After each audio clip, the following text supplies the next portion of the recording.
I think both speakers have sketched out a fairly large agenda going all the way to the global level. So for the 15 or 20 minutes, maybe we could take as many contributions or questions as we can.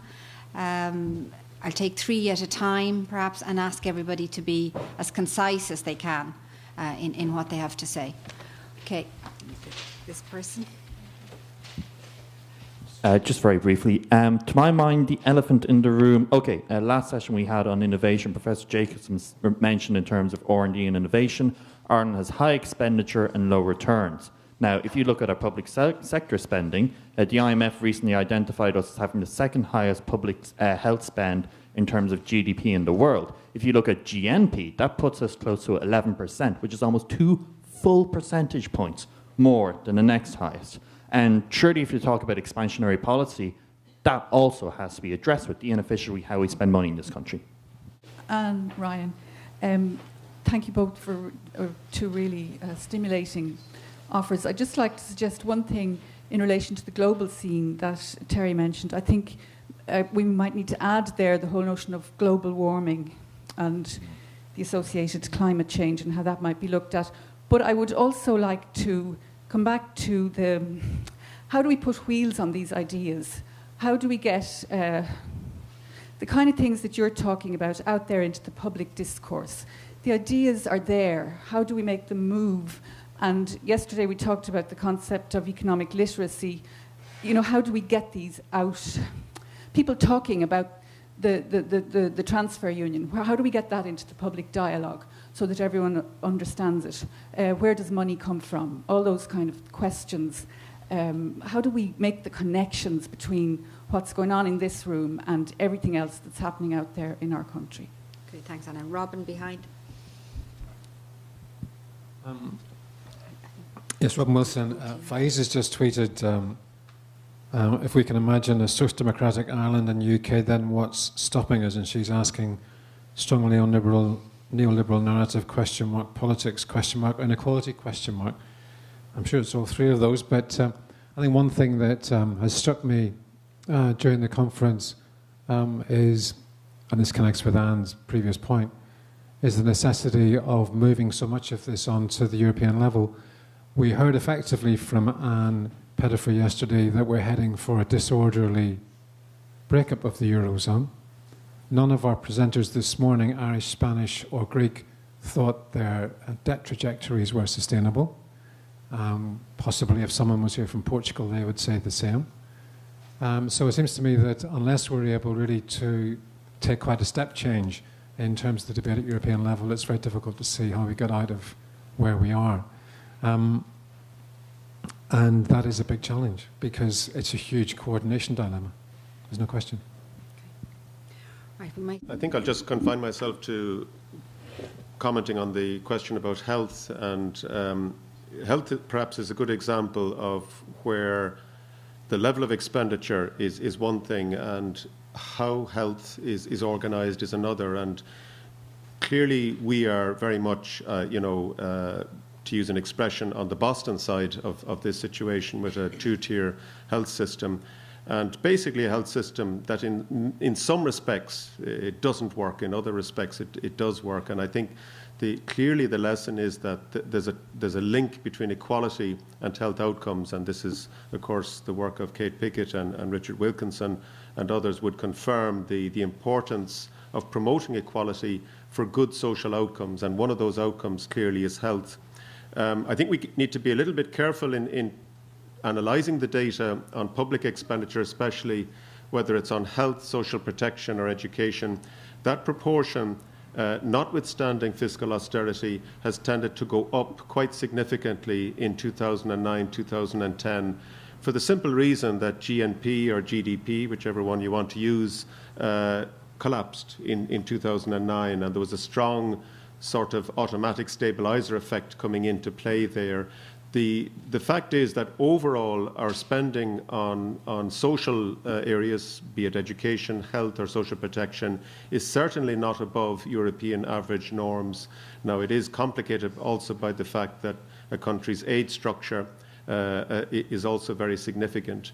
But I think I would look to other European countries, among them France, but also some of the Scandinavian countries, where they seem to be able to get good health outcomes on the basis of a strong emphasis on universality and on universal provision. And I think that's certainly something that we need to take to heart. I'd certainly agree in relation to spending on health.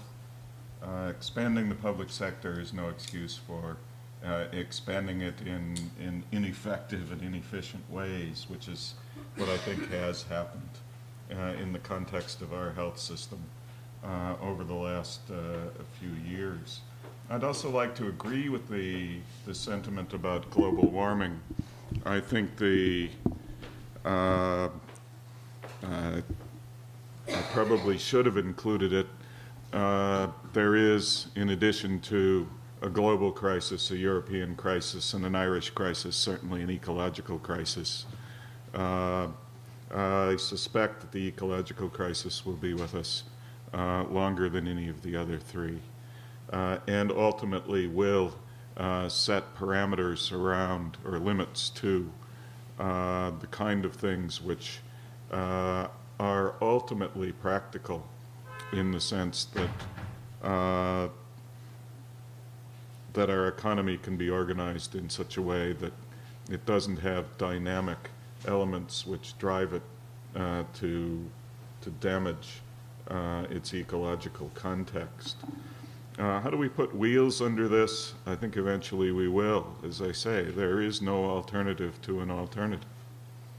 That is, the current strategy is not going to work. The crisis is not going to abate until something is done about it. I don't think this is, for instance, a political program. If we wait for the promulgation of a political program, nothing will happen. This is a call for popular mobilization. I think these transitions in the past can be categorized. There are capital-dominant transitions, one of which we're quite familiar with. This is what took place in the early 1980s. There are then capital-compromised transitions, which is the transition which took us out of the Great Depression. Capital, and to some extent, compromised with labor. Capital-dominant transitions have been of the market sort and of the authoritarian sort. The market sort is exhausted. I think it's absolutely essential we prevent a capitalist-dominated transition. Of course, maybe we could go as far as a worker-dominated transition, but that would be something else again. I'm interested in how much policy autonomy we really have. Now, the speaker this morning told us we do have choices, but our government tells us we don't have choices. We have to do what Europe tells us or the Troika is telling us. And I wish there was some way that the public could find out whether or not we really have choices, and how do we get that information across. I mean, I would regard myself as pro-Europe and pro-integration, etc., but I do, I'm conflicted on this question of sovereignty and control and the power to influence decision-making. In one way, I think we can't be any worse off being ruled by the ESM and a bunch of financiers and economists rather than a bunch of politicians. But you know, perhaps if the Troika and the IMF were to come in and say, look, this is the budget balance we want you to achieve, and here are 10 different ways that you can get there. You choose which one you want. That would make it easier for the public to understand whether or not there are choices.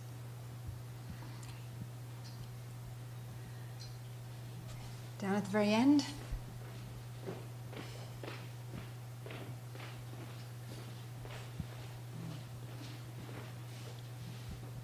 I was just wondering on a slightly broader aspect of it.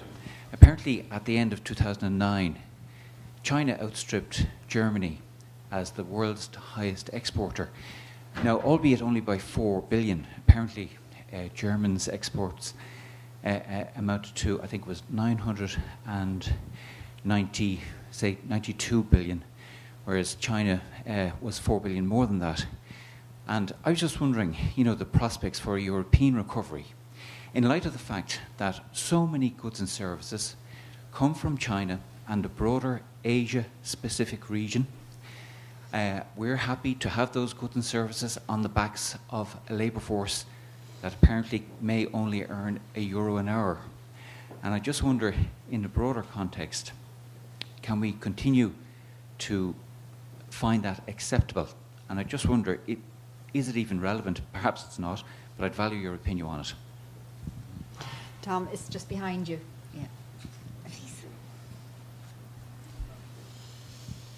Yeah, so just a difficult question. Sometimes I'm asked it, and I'm interested in what you guys think. Do you think, and drawing on Anne's question, do you think we need another crisis before something happens? I mean, we talk about public mobilization and all these ideas are out there, and we're hearing this again and again, that austerity isn't working. And there's the question of what will it take. So I'm just interested in if you think that actually it will be another crisis that will bring about the change we want to see. It's a large question about how much policy autonomy the government or the Irish people actually have.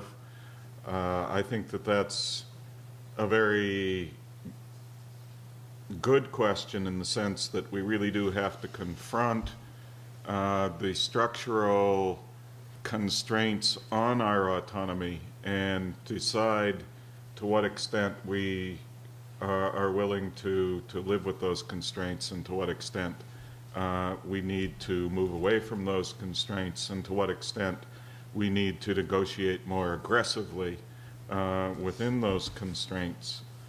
I do think that when our leaders go to Europe, they shouldn't be meeting with Angela Merkel. They should be meeting with progressive forces from Spain, from Portugal, from Greece, from Italy, from Cyprus, and figuring out how to collectively make the case for a very new and different Europe if we're going to avoid Europe coming apart. I think part of that will also have to be coming to terms with our walk-away strategy, which is a basic principle of negotiation. If you have no walk-away strategy, you have no bargaining power. Okay? We have to be less afraid of walking away. That will make us more effective in negotiating the circumstances, perhaps, of our staying. In terms of the presenting choices to the public, I think a process of public budgeting would be very interesting in this country, where you had public meetings starting in January after the budget, the goal of which would be some kind of public both suggestion and, I suppose, demand for the budget the following December. I think it would be a tremendously educational process. Is it possible to persist with all our manufacturing done somewhere else? I think there's a lot of mythology about the knowledge economy. When did you last consume knowledge? Usually you consume food, clothing, shelter. Entertainment might be knowledge in the sense that it's digitized, I suppose, and broadcast. There is no such thing as a knowledge economy. Knowledge is used to make stuff. We used to have economies in which the stuff and the knowledge which was used to make it existed in the same country. Now we have the knowledge and the stuff separated, done in different places, and this creates the illusion that there's a knowledge economy in some places and a non-knowledge economy in others. I think in terms of resilience, it's just not simply very resilient to build your economy on business services when the food, clothing, and shelter that you need are being made elsewhere. Will we need another crisis? I don't think we'll have another crisis anytime soon. I think this crisis will persist. And we may have a second slump in the context of this crisis. And perhaps, yeah, that might concentrate minds. It looks like it's coming. Tom.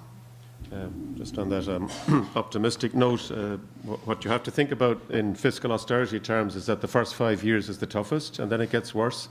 But do we have discretion and all that? Well, my view here is that many national politicians greatly exaggerate the loss of sovereignty in order to say that, you know, we can't do this, we have to do that, and almost, you know, that it was, you know, the IMF. The IMF that had to that made us send those letters out to you to remind you to pay the household charge, and we have to cut back on school buses to Barnaclough Strand National School because the ECB, you know, dictated this directly. Obviously, there's a lot of that sentiment about, and it is nonsense, you know, quite frankly. On the other hand, I think we shouldn't underestimate the severe constraints. I mean, public servants have been very busy, you know, preparing monthly financial reports. Every government department is required to do a detailed monthly financial report that goes into the Troika. There are quarterly visits. They're here this week, as you know. The Troika know far more than anyone in this room about public finances this week, because the medium-term fiscal statement, which will be published next week and will, I suppose, go before the Oireachtas, I'm sure has already been seen and probed by the economists from ECB, European Commission and IMF in the last week or two. In fact, the Bundestag may get to see it before the Oireachtas gets to see it. I do think that the options and choices empirically need to be put before people and through the Oireachtas system as well. The beginnings of a piece of analysis that we've done in the NERI, which I mentioned earlier, presented at the Dublin Economics Workshop, people from the Fiscal Council, from the ESRI were at that seminar when we made that presentation. Not a single person stood up to ask a question or contradict what we said, and I would welcome someone to come along and tell me how we've got it wrong and how the analysis could be improved. But the fact is that there are alternatives, and these have to be presented in a clear, accessible way and debated in public. If people firmly believe that it's impossible to have a wealth tax in this country, they need to be able to defend that position. They need to be able to spell out the options and the fallbacks. We think that there is a case for a wealth tax. We don't think that it would raise an awful lot of money initially, but over time could raise the best part of $1 billion, and every bit helps, even $1 billion. And then finally, I just want to kind of maybe to pick up a point that perhaps hasn't been so much raised, but I think it's important to make this point that, you know, on the left, we need to reclaim the debate about enterprise and innovation. There's been a huge focus here, understandably, on the expenditure income side of macroeconomics, but we need to talk production. We need to talk about enterprise, exports of goods and services. Where are the jobs? Where's the new growth going to come from? And that's where I think we really have to up the analysis, because indigenous, by and large, indigenous sectors have failed. And this is the singular lesson, I think, from 60, 70 years of economic independence, so-called, that every 30 years we have a huge crisis, and the obvious gap here is the lack of a native, innovative system that can export and compete as well on world markets. And I think that surely is a huge institutional challenge. We cannot continue to rely so much on foreign direct investment and low corporation taxes and, you know, financial service sector type activities as well, such as the IFSC. We've got to think about those key sectors and where are they and what needs to be done to make that possible. So just want to really emphasise that point. Thanks. I can see that we're out of time, so I think we'll draw to a conclusion. I just want to ask you to thank both our speakers today.